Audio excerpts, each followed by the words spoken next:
안녕하세요. 사연 읽어주는 남녀입니다. 오늘도 와주셔서 감사드리며 그럼 오늘의 사연 바로 시작하겠습니다. 결혼한 지 한 달째 되던 날이었습니다. 저는 남편과 마주 앉아 저녁을 먹고 있었어요. 신혼의 달콤함이 남아있던 시기였죠. 남편이 퇴근길에 사온 치킨이 식탁 위에 놓여 있었습니다.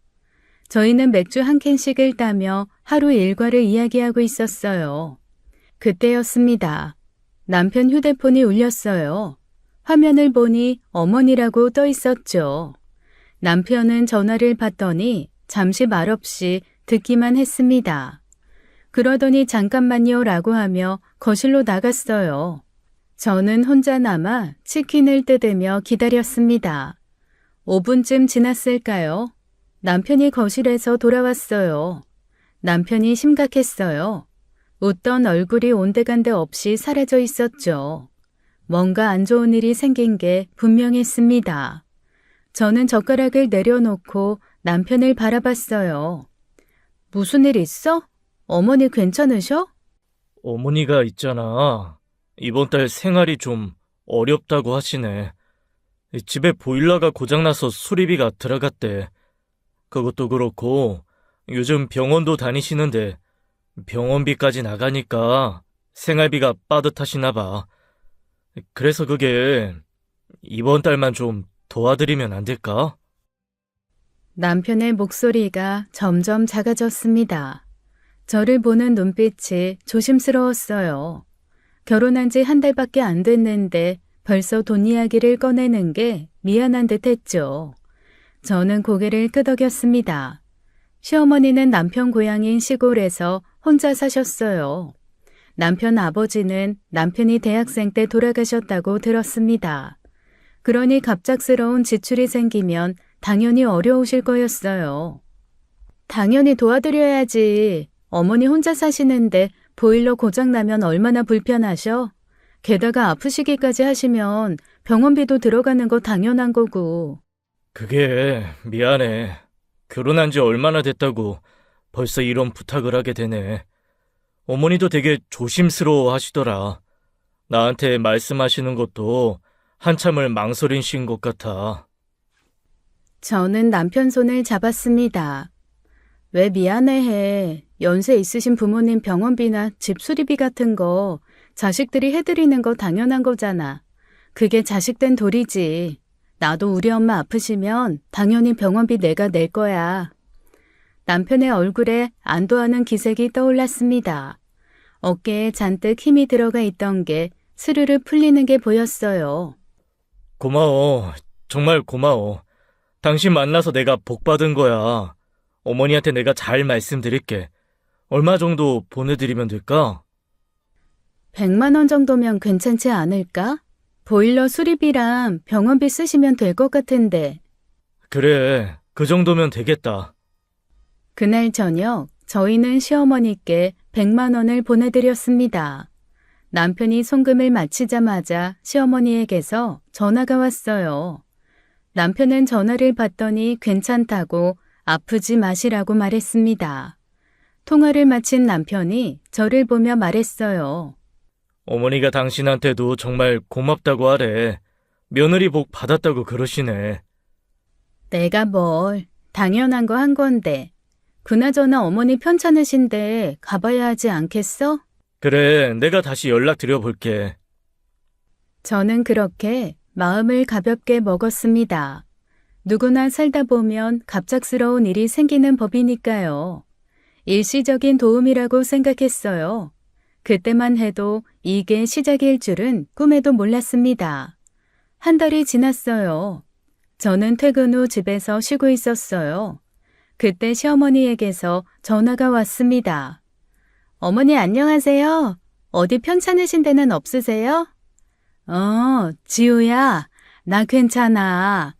그런데 말이야, 미안한데 또 부탁 하나만 해도 되겠니? 이번에 집에 수도배관이 고장이 나서 물이 제대로 안 나오는 거야. 수리공 부르니까 수리비가 좀 들어간다고 하더라고. 지난번에도 도움받았는데 또 이러려니 정말 미안한데. 시어머니 목소리가 조심스러웠습니다.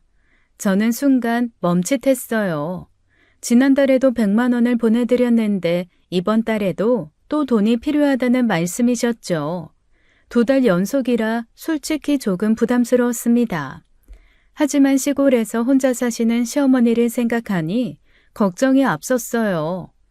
어머니, 수도배관 고장났어요? 너무 불편하셨겠어요. 어머니, 이번 주말에 저희가 내려갈게요. 남편이랑 같이 가서 살펴보고 수리해드릴게요. 아이고, 그럴 것까지야. 일하는 애들이 주말에도 쉬지 못하고 무슨 먼 길을 내려와. 됐다. 괜찮아. 내가 알아서 할 수 있어. 수리공이 내일 온다고 했어. 너무 미안해서 얼굴을 못 들겠네. 저도 더 이상 말씀드리기가 어려웠죠. 알겠어요, 어머니. 그럼 제가 송금해 드릴게요. 그날 저녁 남편에게 말했습니다. 여보, 어머니한테서 연락 왔어. 이번엔 수도배관 고장났다고. 또? 지난달에도 보일러 수리비 드렸잖아. 건물이 낡아서 그런가? 하긴 이곳저곳 고장나겠지. 40년 된 집 아니야? 괜찮아. 어머니 필요하신 거면 당연히 해드려야지. 그렇게 저는 또다시 100만 원을 보내드렸습니다. 그런데 문제는 그 다음 달이었어요. 또다시 시어머니에게서 전화가 왔어요. 이번에는 관리비가 많이 나왔다며 생활비가 필요하다고 하셨죠. 저는 그때 이상한 느낌이 들기 시작했습니다. 보일러, 수도배관, 그리고 이번엔 관리비. 3달 연속 같은 패턴이 반복되고 있었어요. 어머니, 알겠어요. 남편이랑 상의해보고 연락드릴게요. 저는 조심스럽게 대답하고 전화를 끊었습니다. 그날 저녁 남편에게 사실대로 말했어요. 여보, 어머니가 또 연락 오셨어. 이번엔 관리비가 많이 나왔다고. 관리비? 아니, 무슨 관리비가 100만 원씩이나 나와. 뭔가 문제가 있는 거 아니야?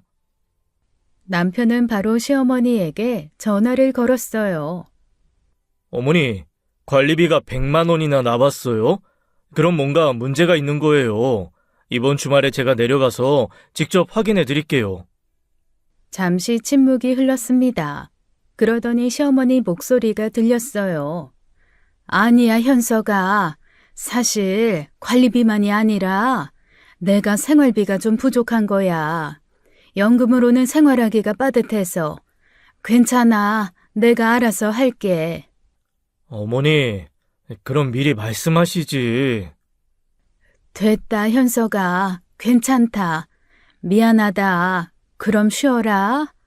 전화가 끊겼습니다. 남편이 한숨을 쉬었어요. 어머니 연금 나오시잖아. 부족하신가? 글쎄, 아버지 돌아가시고 혼자 사시니까 아무래도 부족하신가 봐. 저는 남편과 긴 이야기를 나눴습니다. 그리고 결론을 내렸어요. 매달 일정 금액을 용돈으로 보내드리기로 한 거였죠. 그럼 매달 50만 원씩 보내드리자. 그럼 어머니도 안정적으로 생활하실 수 있을 거야. 그래, 그게 낫겠다. 고마워. 다음 날이었습니다. 시어머니에게서 제게 전화가 왔어요. 지우야, 정말 고맙구나. 너희들 덕분에 내가 사는 거야. 미안하고 고맙고.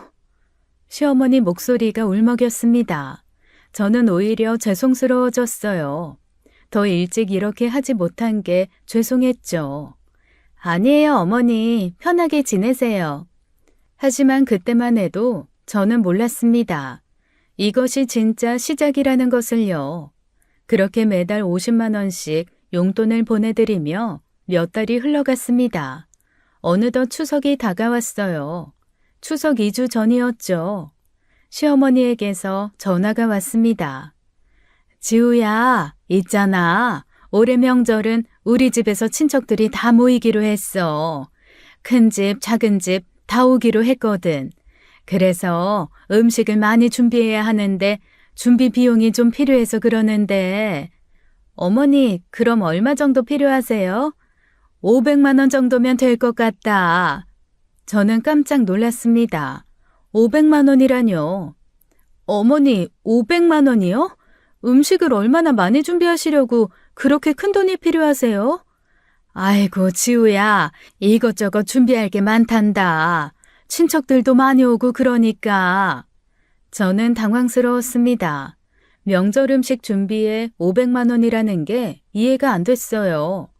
어머니, 제가 남편이랑 상의 좀 해보고 연락드릴게요.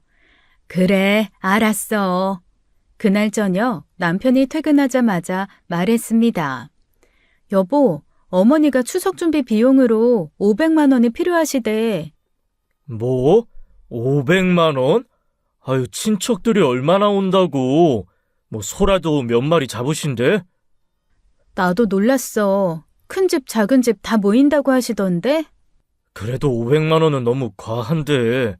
내가 어머니한테 전화해 볼게. 남편은 바로 시어머니에게 전화를 걸었어요. 어머니, 명절 음식 준비 그렇게까지 크게 안 하셔도 돼요. 우리도 내려가서 도와드릴게요. 500만 원은 너무 과해요. 저는 옆에서 남편 목소리를 들으며 불안했습니다. 다음 날이었습니다. 시어머니에게서 제게 전화가 왔어요. 목소리가 차가웠습니다. 지우야, 어제 내가 너한테 한 얘기를 그렇게 다 현석이한테 말하니? 시어머니가 500만 원 달라고 했다고 그렇게 하나하나 다 말하는 게 기분이 참 좋지 않네. 나도 체면이 있는 사람인데. 어머니, 그게 아니라 저희 부부가 상의하는 게 당연한 거 아니에요? 저도 남편한테 말 안 하고 혼자 결정할 수 없잖아요. 됐다. 어쨌든 며느리 들어온 천명절인데 음식 준비는 해야 하는 거 아니야?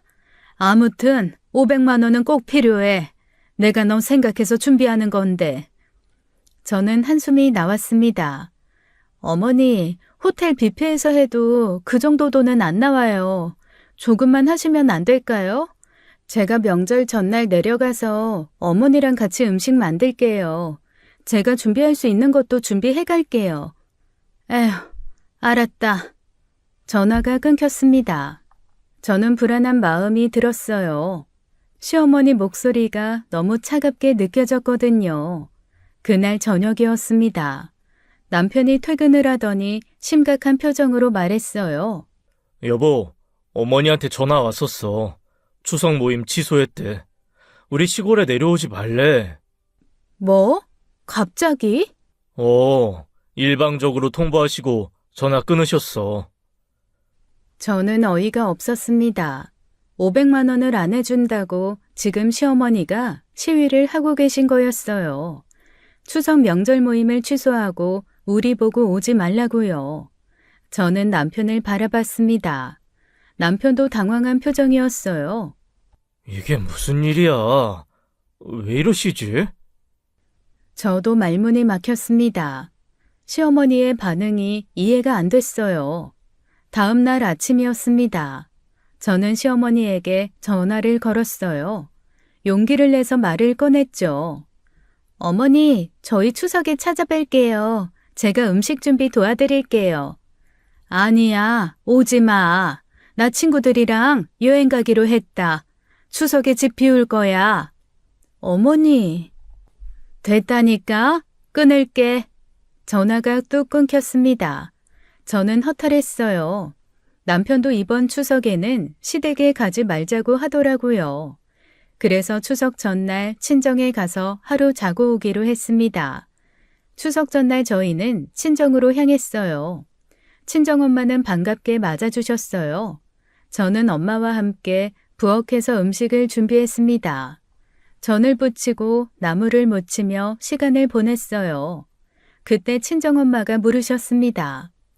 지우야, 시댁에는 언제 가니? 시어머니가 오지 말라고 하셔서 안 가.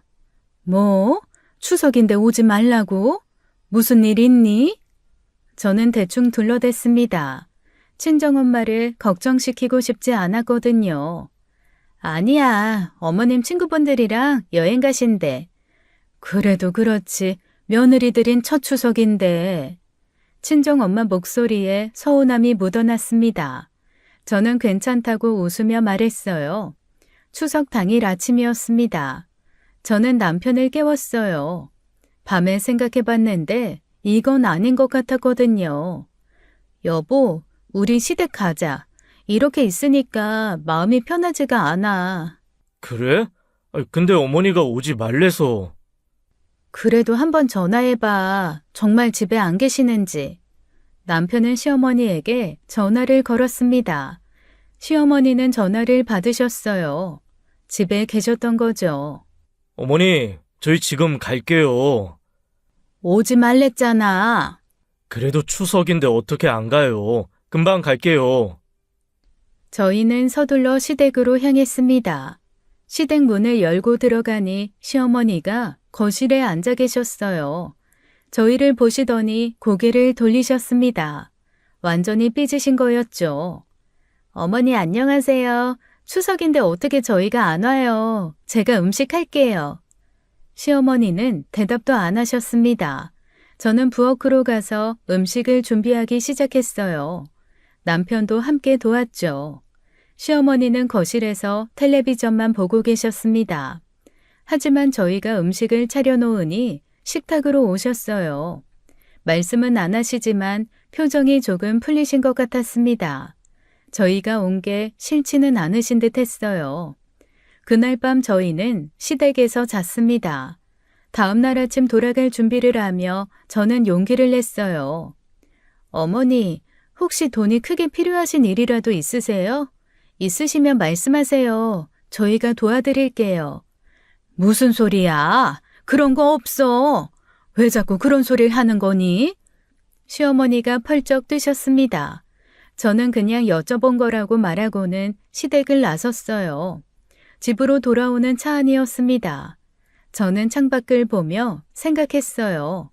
그럼 대체 왜 500만 원이나 필요하다고 하신 걸까? 추석 음식 준비에 그렇게 큰 돈이 필요할 리 없는데. 하지만 저는 그냥 있기로 했습니다. 더욱 해묻기도 어려웠고요. 추석 이후 한 달 정도가 지났습니다. 저는 회사에서 업무를 보고 있었어요. 그때 시어머니에게서 전화가 왔죠. 어머니 안녕하세요. 지우야, 미안한데 집에 보일러가 이번에는 완전히 고장났어. 수리공이 와서 봤는데 이제 교체를 해야 한대. 수리비가 700만 원이나 든다고 하더라고.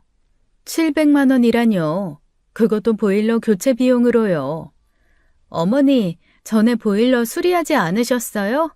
그게 또 고장난 거예요? 그게 그때 완전히 못 고친 거였나 봐. 이번에는 아예 새 걸로 바꿔야 한대. 저는 불안한 마음이 들었습니다. 시어머니가 계속 돈을 요구하시는 게 이상했어요. 매달 50만 원씩 보내드리는데 자꾸만 큰 돈이 필요하다고 하시니까요. 어머니, 그럼 견적서를 제게 보내주실 수 있으세요? 제가 확인 좀 해보고. 뭐? 견적서? 지우야, 지금 나 의심하는 거야? 내가 거짓말한다고 생각하는 거야? 시어머니 목소리가 높아졌습니다. 저는 당황했어요. 아니에요, 어머니. 전 그런 적 없어요. 그게 아니라 700만 원이 큰 돈이라서요. 제대로 견적을 받으신 건지 저도 확인을 좀. 에휴, 됐어. 내가 알아서 할게. 며느리가 시어머니를 이렇게 의심하는데 무슨 말을 더 해? 저는 말을 잇지 못했습니다. 시어머니가 화를 내시니 더 이상 말하기가 어려웠거든요. 어머니, 제가 남편이랑 상의 좀 해보고. 왜 맨날 현석이한테 이런 거 다 말해? 바깥일 하느라 바쁜 사람 왜 자꾸 신경 쓰게 만드는 거야? 그냥 돈만 보내주면 내가 알아서 할게. 견적서고 뭐고 다 내가 알아서 할 테니까. 저는 깊은 한숨이 나왔습니다. 시어머니 말투에서 짜증이 느껴졌어요.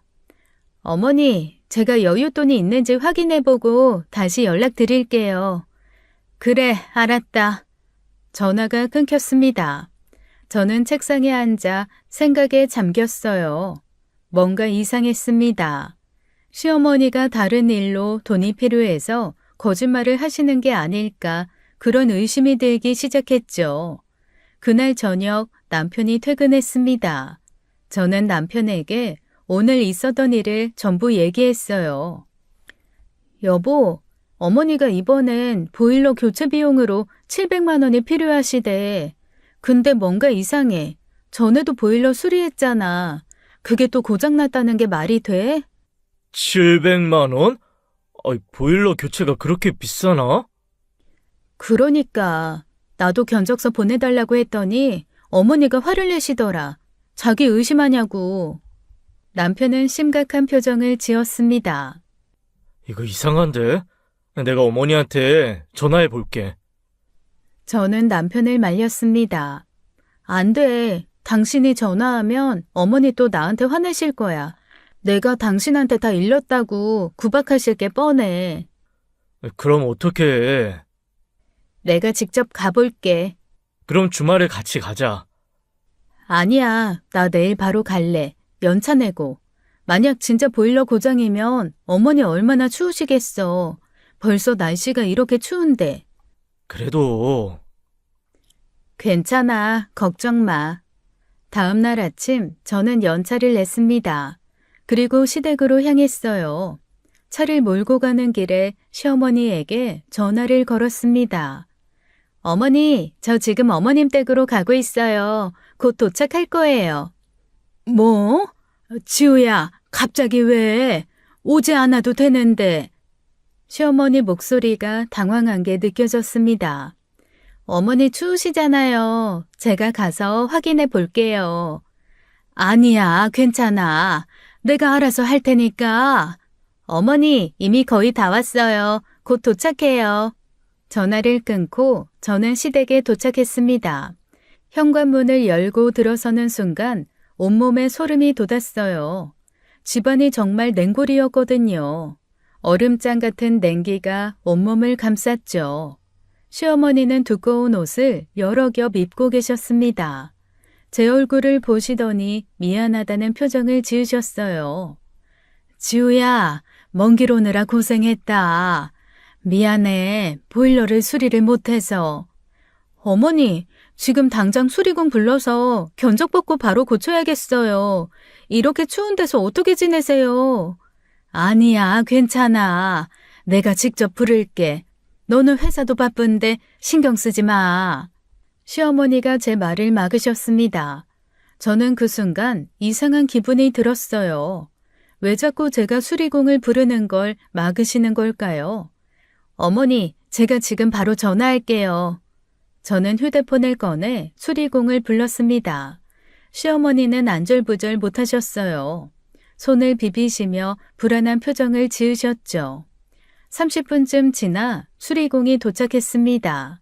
수리공은 보일러실로 들어가 보일러를 확인했어요. 저와 시어머니는 거실에서 기다렸습니다. 시어머니는 계속 손을 만지작거리셨어요. 잠시 후 수리공이 나왔습니다. 보일러 고장난 거 아니에요. 기름이 떨어져서 안 돌아가는 거예요. 기름만 넣으시면 바로 돌아갑니다. 네? 기름이요? 네, 기름통 확인해보니까 완전히 비어있더라고요.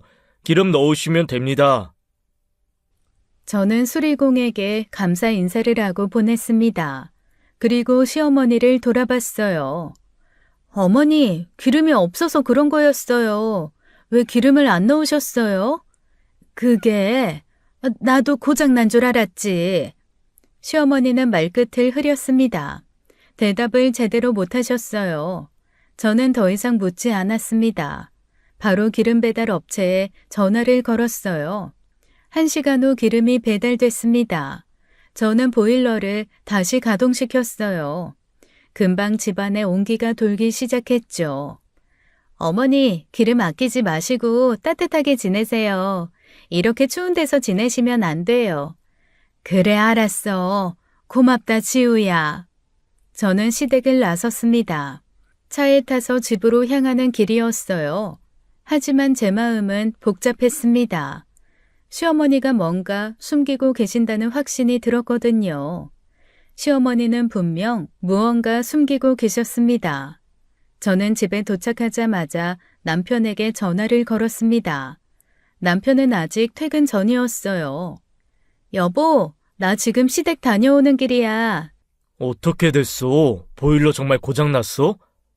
아니, 고장난 거 아니었어. 기름이 없어서 안 돌아간 거였어. 뭐? 기름?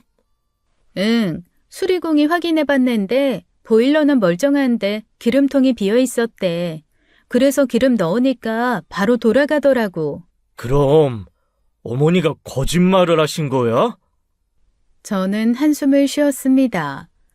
모르겠어. 그런데 뭔가 이상해. 어머니가 큰돈이 필요하신 것 같은데 말씀을 못 하시는 것 같아. 저녁에 남편이 퇴근했습니다. 남편은 소파에 앉더니 고개를 저었어요. 도대체 왜 그런 거짓말을 하신 거야? 이해가 안 되네. 그냥 솔직하게 말씀하시면 되는데. 나도 모르겠어. 내가 어머니한테 직접 전화해서 물어볼게. 안 돼. 당신이 직접 물어보면 어머니가 또 화내실 거야. 어머니 성격 알잖아. 자존심 상하시면 더 말 안 하실 거야. 그럼 어떡해. 이대로 둘 수 없잖아. 남편도 답답한 표정이었습니다. 잠깐만. 내가 고향 친구한테 전화해 볼게. 준호 기억하지? 걔 어머니가 우리 어머니랑 친하시거든. 남편은 친구에게 전화를 걸었어요. 준호야, 나 현석이야. 혹시 너희 어머니한테 뭐 좀 물어볼 수 있냐? 별건 아니고 요즘 우리 어머니 별일 없으신가 해서. 뭐? 우리 엄마 안부를 왜 너희 엄마한테 묻냐고? 야 임마, 사정이 있어서 그래. 그래. 좀 알아봐줘.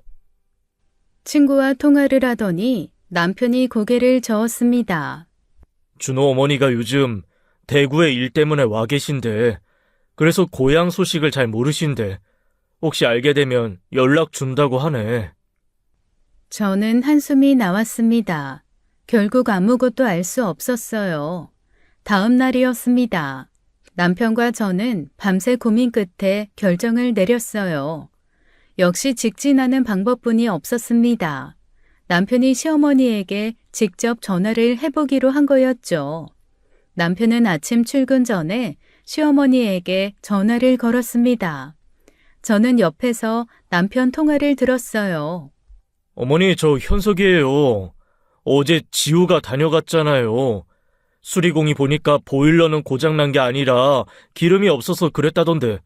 어머니 무슨 일 있으세요? 왜 700만 원이나 달라고 하신 거예요? 뭐? 너희들이 지금 나 거짓말쟁이 취급하는 거야? 나도 기름이 떨어진 줄 몰랐어. 고장난 줄 알았다고. 지우가 갔다 와서 너한테 또 일렀구나. 맨날 일러 바치고. 시어머니 목소리가 높아졌습니다. 화가 잔뜩 나신 게 느껴졌어요. 어머니, 그게 아니라... 됐다. 할 말 없어. 끊을게. 전화가 또 끊겼습니다. 남편이 허탈한 표정으로 저를 봤어요. 화만 내시고 전화 끊으셨어. 그럴 줄 알았어. 어머니 자존심 상하시면 더 말 안 하시는 거 알잖아. 저희는 답답했습니다. 시어머니가 뭔가 숨기고 계신 건 분명한데 도무지 알 수가 없었어요. 남편은 출근 준비를 하면서도 계속 한숨만 쉬었습니다.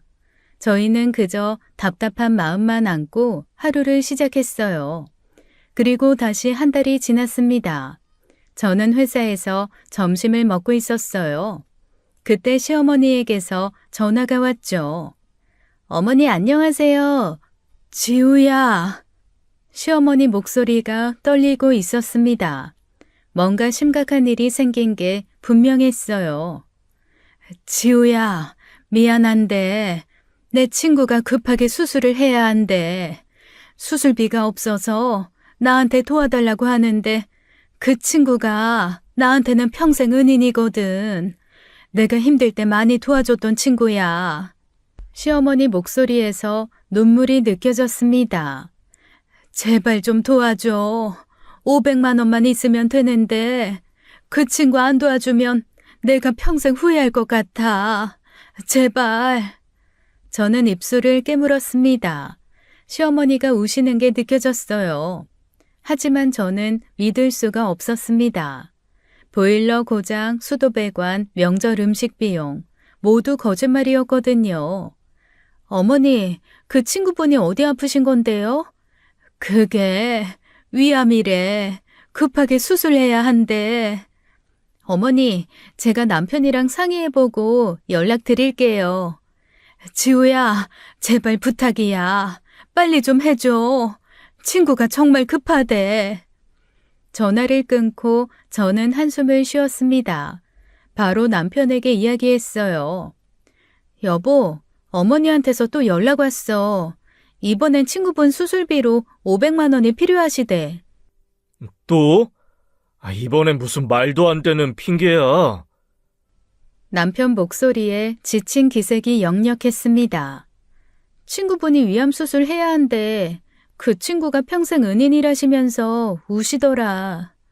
믿어? 나는 못 믿겠어. 이번에도 거짓말일 거야. 나도 솔직히 못 믿겠어. 남편이 저를 똑바로 봤습니다.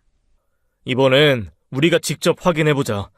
더 이상 이렇게 넘어갈 수 없어. 저는 고개를 끄덕였습니다. 주말이었습니다. 저희 부부는 일찍 집을 나섰어요. 시어머니 몰래 고향 마을로 향했죠. 2시간쯤 달려 시어머니 고향 마을에 도착했습니다. 저희는 시어머니 집이 아닌 다른 곳으로 향했어요. 시어머니가 말씀하신 친구분이 운영하는 건어물 가게였죠. 가게 앞에 도착하자 남편이 내렸습니다. 저와 남편은 가게 안에서 오징어와 멸치를 살펴봤어요. 시어머니 친구분이 나오셨습니다. 60대 중반쯤 되어 보이는 분이었어요. 아주머니 안녕하세요. 잘 지내셨죠? 이 오징어 얼마예요? 아이고, 현석이 아니야. 오랜만이네. 잘 지냈지? 멸치도 좀 볼게요.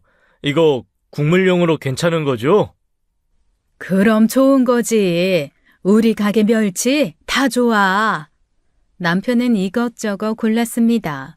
그러다 자연스럽게 말을 건넸어요. 아주머니, 요즘 건강은 괜찮으세요? 요즘 날씨가 추워서 다들 감기 조심해야 한다던데. 나 건강해. 고맙다, 아들. 다행이네요. 주변에 아프신 분들 많다고 해서요. 그러게. 요즘 나이 드신 분들 아프신 분 많더라.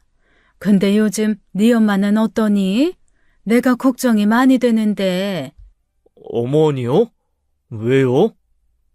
있잖아. 며칠 전에 나한테 돈 좀 빌려달라고 하더라고. 표정이 안 좋아 보이길래 무슨 일 있냐고 물었는데 대답을 안 해주는 거야. 나도 형편이 어려워서 못 빌려줬거든. 그게 내내 미안하고 걱정돼서.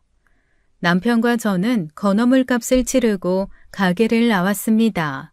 차에 타자마자 남편이 한숨을 쉬었어요. 또 거짓말이야. 저봐 건강하시잖아. 역시 그랬구나. 오히려 어머니가 저분한테 돈을 빌리려고 했대, 며칠 전에. 저는 고개를 숙였습니다. 시어머니가 또 거짓말을 하신 거였어요. 친구분 수술비라는 것도 모두 거짓이었죠. 대체 어머니가 왜 이러시는 거야? 왜 자꾸 거짓말을 하시는 거야? 남편 목소리가 떨렸습니다. 화가 난 건지 서운한 건지 알 수 없었어요. 저도 말이 나오지 않았습니다. 어머니한테 직접 물어봐야 할 것 같아. 남편이 고개를 끄덕였습니다. 저희는 시댁으로 차를 몰았어요. 그때 남편 휴대폰이 울렸죠. 친구 준호 씨에게서 온 전화였습니다. 여보세요? 준호야. 우리 어머니가 어머님 일을 좀 알아보셨거든. 남편이 핸들을 꽉 쥐었습니다. 우리 어머니가 마을 소식 들으셨대. 너희 어머니가 갯돈 관리하시잖아. 그 돈을 지금 못 주고 계신데 갯돈 받을 사람이랑 요즘 사이가 엄청 안 좋다고 하시더라. 뭐 갯돈? 갯돈을 못 주고 있다고? 우리 어머니가 마을 사람들한테 들으셨나 봐. 넌 모르고 있었구나. 어머니한테 연락 한번 해봐. 나도 걱정되네. 그래, 고마워, 준호야. 전화를 끊자마자 남편이 저를 봤습니다.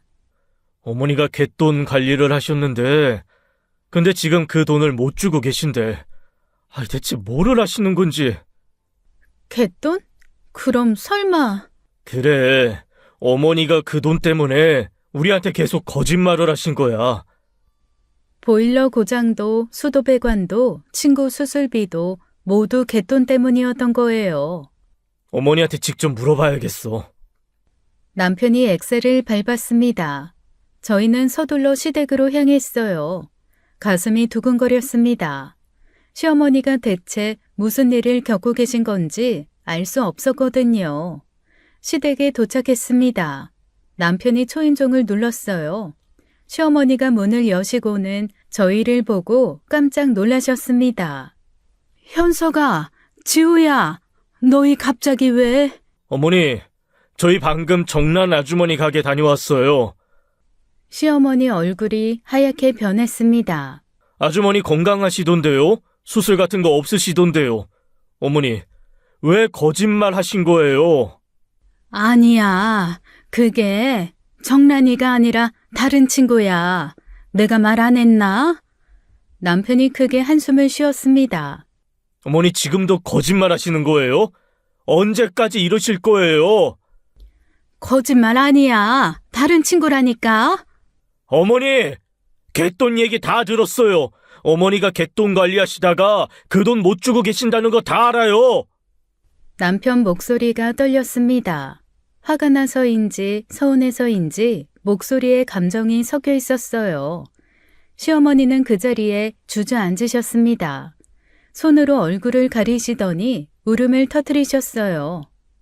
미안해, 미안해 아들. 엄마가 잘못했어. 저는 시어머니 옆에 앉았습니다. 시어머니는 눈물을 흘리며 말씀하셨어요. 그 돈을 잃어버렸어. 분명히 쌀독에 넣어뒀는데 없어진 거야. 내가 아무리 찾아도 없더라고. 갯돈 받을 사람이 매달 찾아와서 독촉하는데 나는 어떻게 해야 할지 몰라서. 시어머니 목소리가 떨렸습니다. 너희들한테 짐이 되고 싶지 않았어. 늙은 내가, 돈도 못 버는 내가 돈이나 잃어버렸다고 하면 얼마나 한심해 보이겠어. 그래서 다른 핑계를 대고 조금씩 받으려고 했던 거야. 미안해. 저는 가슴이 먹먹했습니다. 시어머니가 혼자 얼마나 힘드셨을까요? 갯돈을 잃어버리고 어디 말도 못하고 혼자 끙끙 앓으셨을 생각을 하니 마음이 아팠어요. 하지만 남편 생각은 달랐습니다. 어머니, 그게 이유가 돼요? 어머니는 지금 자식한테 계속 거짓말을 하신 거예요. 며느리한테도요. 보일러 고장, 수도 배관, 친구 수술비 전부 다 거짓말이었잖아요. 미안해, 현서가. 엄마가 잘못했어. 어머니가 힘드신 거 이해해요. 갯돈 잃어버리면 당황스럽고 무섭죠. 그런데 어머니, 그래서 그것 때문에 자식한테 거짓말해도 된다는 건가요? 남편 목소리에 실망감이 가득했습니다. 어머니 솔직하게 말씀하셨으면 우리가 도와드렸어요. 우리가 뭐가 부족해서 어머니한테 거짓말을 듣고 살아야 했어요. 저는 어머니가 힘드셔서 도움이 필요하시면 당연히 도와드려야 한다고 생각해요. 근데 거짓말은 안 돼요. 이유가 어떻든 자식한테 거짓말하는 건 용납이 안 돼요. 미안해. 정말 미안해. 저 정말 실망했어요. 이제 어머니를 믿을 수가 없어요. 남편이 고개를 돌렸습니다. 시어머니는 계속 눈물만 흘리셨어요. 저는 그 사이에 서서 두 사람을 바라봤습니다. 시어머니의 절박함도 이해가 갔고 남편의 실망감도 이해가 갔어요. 하지만 지금 이 순간이 너무 고통스러웠습니다. 내가 늙어서 쓸모없는 사람이 됐구나. 자식한테 짐만 되고. 시어머니가 고개를 떨구셨습니다. 그 모습이 너무 초라해 보였어요. 저는 시어머니 손을 잡았습니다. 그때였습니다. 현관문을 두드리는 소리가 들렸어요. 저희는 모두 그쪽을 바라봤죠. 남편이 문을 열었습니다. 60대 초반쯤 되어 보이는 여자분이 서 계셨어요. 표정이 험악했습니다. 복순 씨 계시죠? 복순 씨! 시어머니가 벌떡 일어나셨습니다. 얼굴이 새하얘지셨어요. 복순 씨, 나도 참을 만큼 참았어요. 오늘은 내 돈 꼭 받아낼 거예요. 더 이상 못 기다려요. 그 아주머니가 안으로 들어오셨습니다. 시어머니를 노려보시며 말씀하셨어요. 매달 기다리라고만 하고 돈은 안 주고 내게 돈 당장 내놓으세요. 복순 씨 사기꾼이었어? 내가 경찰에 고소할 거예요. 사기죄로. 미자야, 미안해. 조금만 더 기다려줘. 내가 꼭. 기다리긴 뭘 기다려요? 벌써 몇 달째예요. 동네 사람들한테 다 소문낼 거예요. 복순 씨가 갯돈 떼먹은 사기꾼이라고. 이 동네에 발도 못 붙이게 만들 거예요. 저는 급하게 나섰습니다. 이대로 두면 시어머니가 동네에서 매장당하실 게 뻔했어요. 아주머니, 잠깐만요. 제 얘기 좀 들어주세요. 당신은 누구예요? 저는 어머니 며느리 한지우라고 합니다. 아주머니, 사실 그 갯돈은 제가 관리하고 있었어요. 시어머니가 제 팔을 잡으셨습니다. 하지만 저는 계속 말을 이었어요. 제가 요즘 회사 일이 너무 바빠서 연락을 제대로 못 드렸어요. 정말 죄송합니다. 지금 바로 돈 찾아드리겠습니다. 뭐? 당신이 관리했다고? 네, 제 실수예요. 정말 죄송합니다. 지금 바로 은행 가서 찾아드릴게요. 같이 가주시겠어요? 그 아주머니는 저를 의심스럽게 쳐다봤습니다. 정말이에요? 지금 나 속이는 거 아니죠? 아닙니다. 지금 바로 가시죠. 제 차 있어요. 저는 그분을 모시고 밖으로 나왔습니다. 남편이 따라 나오려고 했지만 저는 눈빛으로 말렸어요. 시어머니와 이야기를 나누라는 뜻이었죠. 차에 아주머니를 태우고 동네 수협으로 향했습니다. 차 안에서 지인이 계속 말씀하셨어요. 복순 씨가 나한테 얼마나 미안하다고 했는지 알아요? 근데 돈은 한 푼도 안 주니 내가 얼마나 곤란했겠어. 나도 급한 돈이 있어서 갯돈 타려고 했던 건데. 정말 죄송합니다. 제가 연락을 제때 못 드려서 이렇게 됐어요. 수협에 도착해서 저는 돈을 찾았습니다. 갯돈 액수를 아주머니에게 물어보고 그 금액을 인출했어요. 그리고 50만 원을 더 꺼냈습니다. 아주머니, 정말 죄송합니다. 이건 제 실수에 대한 사과의 마음이에요. 받아주세요. 아이고, 이건 못 받지. 늦어진 거에 대한 사과예요. 이자고요. 그리고 아주머니, 부탁이 있어요. 이건 단순 제 실수였어요. 동네 사람들한테 잘 말씀해 주시면 안 될까요? 아주머니는 50만 원을 보더니 표정이 풀렸습니다. 아이고, 며느리가 참 착하네. 그래, 알았어요. 젊은 사람이 회사 일하다 보면 이런 거 깜빡할 수도 있는 거지. 내가 동네 사람들한테 실수였다고 잘 말해 줄게요. 걱정 마세요. 복순 씨가 며느리 복은 타고났네. 이렇게 똑 부러지고 착한 며느리를 뒀으니. 감사합니다, 아주머니. 꼭 부탁드려요. 아주머니를 댁 근처에 내려드리고 저는 시댁으로 돌아왔어요. 거실에서 남편과 시어머니가 계셨어요. 남편은 소파에 앉아 팔짱을 끼고 있었습니다. 얼굴이 굳어 있었어요. 화가 단단히 난 표정이었죠. 시어머니는 남편 맞은편 주방 의자에 앉아 계셨습니다. 제가 들어서자 시어머니가 눈물을 흘리며 말씀하셨어요. 지우야, 미안해. 정말 미안해. 네가 그 돈 다 해결했다며? 내가 무슨 짓을 한 건지. 저는 시어머니 옆에 앉았습니다. 괜찮아요, 어머니. 남편이 입을 열었습니다. 목소리가 차가웠어요. 어머니, 대체 그 갯돈을 어디서 잃어버리신 거예요? 어떻게 그렇게 큰 돈을 잃어버릴 수가 있어요?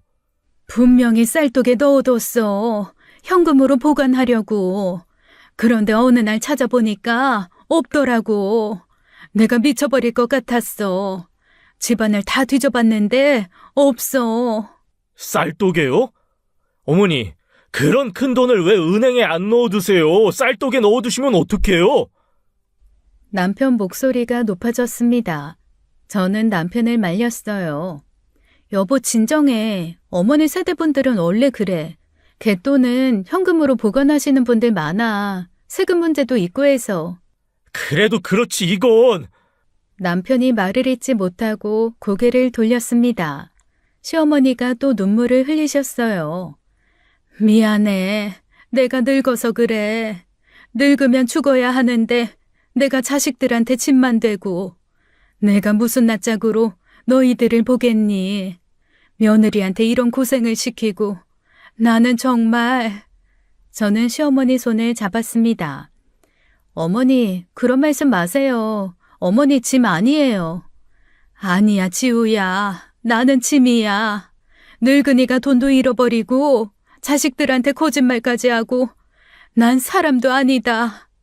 시어머니가 울먹이셨습니다. 저는 가슴이 아팠어요. 어머니, 왜 진작 말씀 안 하셨어요? 왜 혼자 그렇게 속을 끓이셨어요? 어떻게 말을 해? 늙은이가 큰 돈 잃어버렸다고 어떻게 말을 해? 너희들이 얼마나 실망하겠어. 실망하는 건 거짓말을 하셔서예요. 갯돈 잃어버리셨다고 하시면 저희가 같이 해결했을 거예요. 가족끼리는 어려운 일이 있으면 다 얘기해야죠. 남편이 깊은 한숨을 쉬었습니다. 어머니, 저는 어머니가 갯돈 잃어버리신 게 화가 나는 게 아니에요. 거짓말하신 게 화가 나는 거예요. 앞으로는 이런 일도 없으시겠죠? 무슨 일 있으면 바로 말씀하세요. 그래, 알았어. 저는 시어머니와 남편을 번갈아 봤습니다. 둘 다 지쳐 보였어요. 저도 기진맥진했습니다. 오늘 하루가 너무 길게 느껴졌어요. 어머니, 이제 좀 쉬세요. 저희도 집에 가볼게요. 그래, 조심해서 가거라. 정말 미안하고 고맙다. 저희는 시댁을 나섰습니다. 차에 타자마자 남편이 한숨을 쉬었어요. 저도 깊은 한숨이 나왔죠. 차 안은 한동안 조용했습니다. 서로 아무 말도 하지 않았어요. 집으로 가는 길이 유난히 멀게 느껴졌습니다. 한 달이 지났습니다. 저는 회사에서 일을 하고 있었어요. 그때 시어머니에게서 전화가 왔죠. 지우야, 나다. 네, 어머니. 있잖아. 그 갯돈 말이야. 찾았어. 네? 갯돈을요? 장롱 안에 있더라고. 내가 거기에 넣어뒀었나 봐. 기억이 안 나는데 어쨌든 찾았어. 지우야, 네가 대신 갚아준 돈 돌려줄게.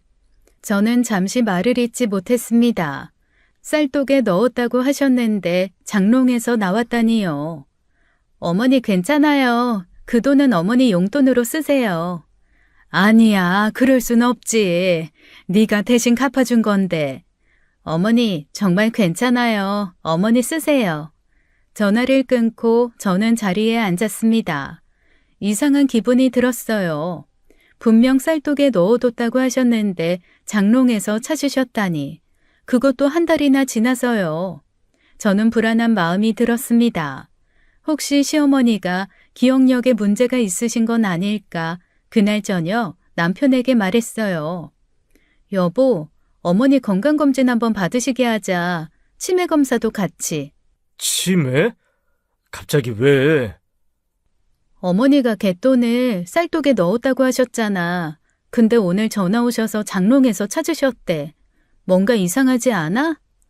남편도 심각한 표정을 지었습니다. 그러네. 한번 검사 받아보시는 게 좋겠다. 다음 주 저희는 시어머니를 모시고 병원에 갔습니다.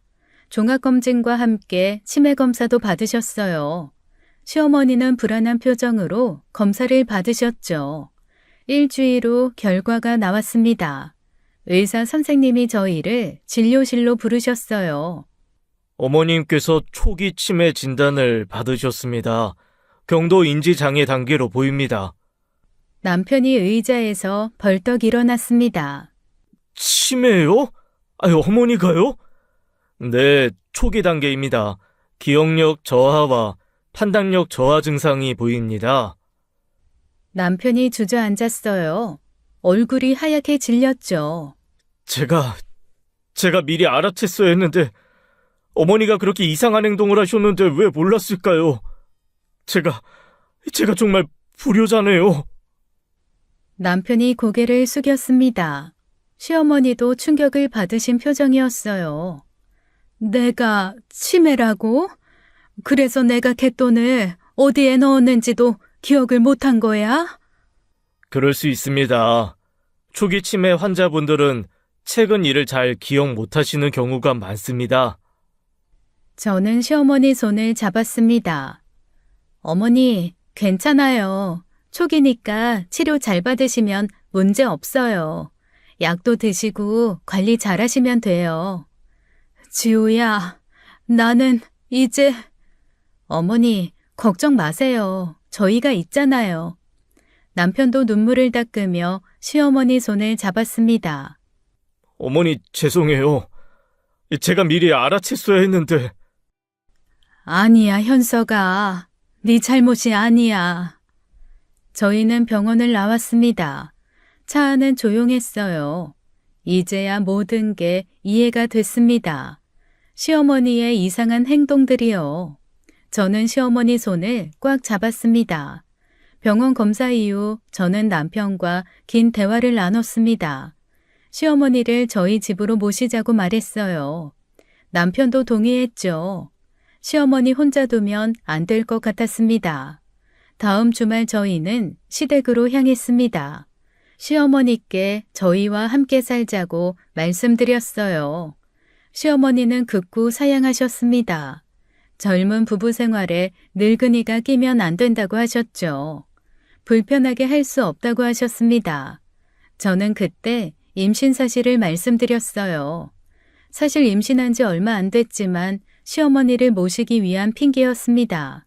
아이를 낳으면 어머니가 봐주셔야 한다고 말씀드렸죠. 맞벌이 부부라 어머니 도움이 꼭 필요하다고 했습니다. 시어머니는 그제야 마음을 여셨습니다. 손주를 봐줄 수 있다는 말에 기뻐하셨어요. 눈물을 흘리시며 고맙다고 하셨죠. 며느리 덕분에 산다고 하셨습니다. 그렇게 시어머니는 저희 집으로 오셨습니다. 저희는 방 하나를 시어머니 방으로 꾸몄어요. 시어머니가 편하게 지낼 수 있도록 신경 썼습니다. 시어머니는 매주 병원에 가서 치료를 받으셨어요. 약도 꾸준히 드셨죠. 저는 시어머니와 함께 장을 보러 다녔습니다. 함께 음식도 만들었어요. 남편도 퇴근하면 시어머니와 이야기를 나눴습니다. 옛날 이야기도 하고 텔레비전도 함께 봤어요. 시어머니 얼굴에 웃음이 돌아왔습니다. 몇 달이 지났습니다. 시어머니는 저희 집에서 안정을 찾으셨어요. 치매 증상도 더 나빠지지 않았습니다. 오히려 가족과 함께 지내시며 좋아지신 것 같았어요. 저는 이제 시어머니를 이해하게 됐습니다. 혼자 얼마나 힘드셨을까요? 치매 증상으로 기억도 가물가물한데 개똥까지 잃어버리시고요. 자식들에게 짐이 되고 싶지 않으셨던 마음도 이해가 됐습니다. 저희 가족은 이제 평온한 일상을 살고 있습니다. 시어머니와 함께하는 저녁 식사가 행복합니다. 남편도 어머니를 가까이서 모실 수 있어 안심하고 있어요. 가족이란 이런 것 같습니다. 서로의 아픔을 이해하고 함께 이겨내는 것이요. 저는 시어머니를 모시며 많은 걸 배우고 있습니다. 지금까지 사연 읽어주는 남녀였습니다. 끝까지 시청해주신 여러분 감사드리며 저희는 다음 사연으로 돌아올게요. 감사합니다.